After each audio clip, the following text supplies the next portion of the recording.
Welcome to Tiafo Garage. Today we're going to swap out the battery in my 2018 Porsche Macan Turbo Performance Package. That's a mouthful. That's my new daily driver. The battery's okay, but I noticed the car doesn't auto stop and start, like the G-Wagon was not auto stopping and starting. And so that's an indication the battery doesn't have enough current to do that. So time to replace.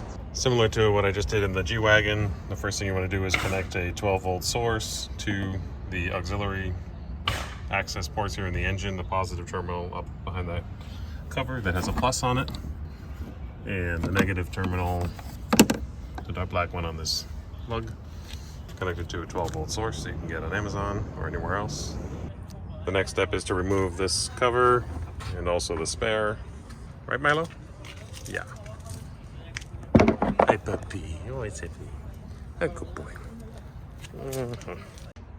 Once you've done that, you can access this panel here, and then you unclip these guys. Okay, there's our battery. Before you buy the battery, you do have to check and see how many amp hours your battery is. When you order your battery, they'll ask for a code, and you want to check the amp hours, and I'll put on here it's kind of a screenshot of the 3 different flavors. You don't want anything less than what your factory battery was. Mine's a 92, the replacement is a 95. So we'll remove, once again, this protective cover for the positive.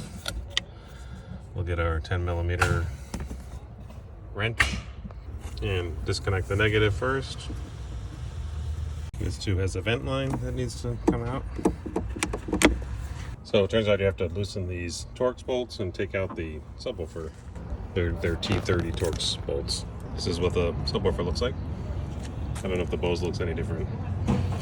Incidentally, when you're unplugging it, you have to push this little tab.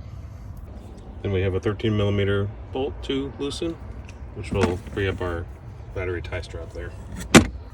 Okay, now that's out and the battery is free to sort of slide back and out. Interestingly, this is exactly the same battery as the G-Wagon required.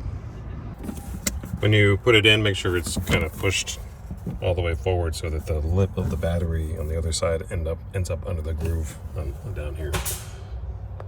And then put it back in the reverse order as we took it out. We want to make sure, don't forget your vent tube.